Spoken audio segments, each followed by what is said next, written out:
자, 그럼 필수 예제 1번 한번 통해서요. 정적분의 값을 구하는 방법 연습 한번 해보도록 하겠습니다.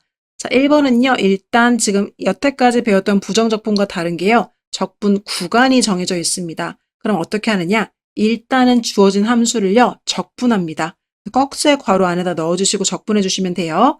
그럼 2x 세제곱은 적분하면요. 3이 4로 내려갈 테니까 4분의 2가 되겠죠. 그래서 2분의 1 x 4제곱이 될 거고요. 마이너스 x는요. 2분의 1 x제곱으로 적분이 될 겁니다. 이렇게 주어진 함수를 적분해 주시고요. 꺽쇠 괄호를 다시 닫아주신 다음에 적분 구간을 이렇게 써주시면 되겠습니다.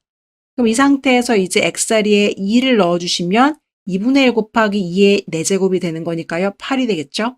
마이너스 2분의 1 곱하기 2의 제곱이니까요. 2가 될 겁니다.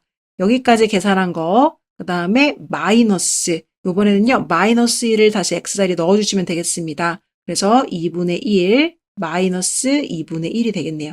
그럼 최종적으로 계산을 해주시면요. 답은 6이다. 이렇게 구하는 게 정적분의 값을 구하는 방법이 되겠습니다.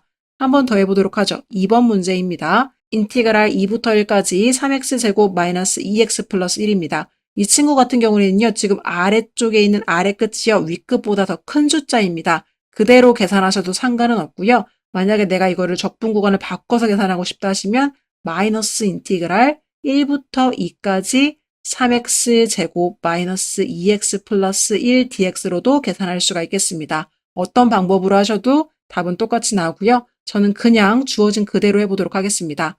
일단 이 주어진 함수를요. 적분해 주시면요. 2가 3으로 분모로 내려갈 테니까요. 꺽쇠고로 열어주시고 x 세제곱 이렇게 되겠죠. 마이너스 그 다음 x 제곱 될 거고요. 그 다음 플러스 x가 될 겁니다. 그리고 눈치채신 분들이 있겠지만 정적분에서는요. 여러분 적분 상수가 없습니다. 적분 상수를 더 이상 써주지 않아도 되는 거고요. 그 다음에 적분 구간을 이렇게 기록해 주시면 되겠습니다.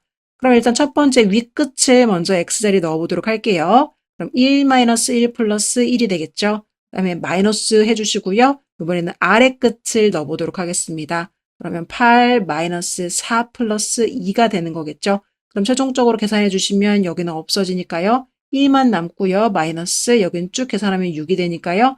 마이너스 5다. 답은 마이너스 5 이렇게 구할 수가 있겠습니다. 그 다음에 3번 문제 한번 보도록 하겠습니다. 이번에는요. t에 대해서 적분하는 이런 문제입니다. 그럼 일단 함수식을 전개해 주시면 t제곱 플러스 2t 마이너스 3이 되는 거겠죠? 이 친구를 먼저 적분해 보도록 하겠습니다. 그럼 꺽쇠가루 열어주시고 3분의 1t의 세제곱 플러스 t제곱 마이너스 3t다 이렇게 해줄 수가 있을 거고요. 여기다가 적분구가 0부터 1까지를 넣어주시면 되겠습니다. 그럼 이제 먼저 1을 넣어주시면 3분의 1 플러스 1 마이너스 3 이렇게 될 거고요. 그 다음에 이번에는요.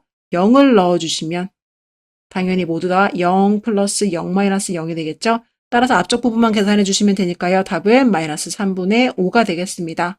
4번 문제 풀어보도록 할 텐데요. 요번에 적분 구간이요. 2부터 2까지 동일한 결과로 되어 있습니다. 적분 구간에 있어서 적분 구간이 똑같은 값으로 되어 있으면 그때는 답이요. 당연히 0이 되겠습니다. 얘는요. 계산할 필요 없이 0이다. 이렇게 기재해 주시면 되겠습니다.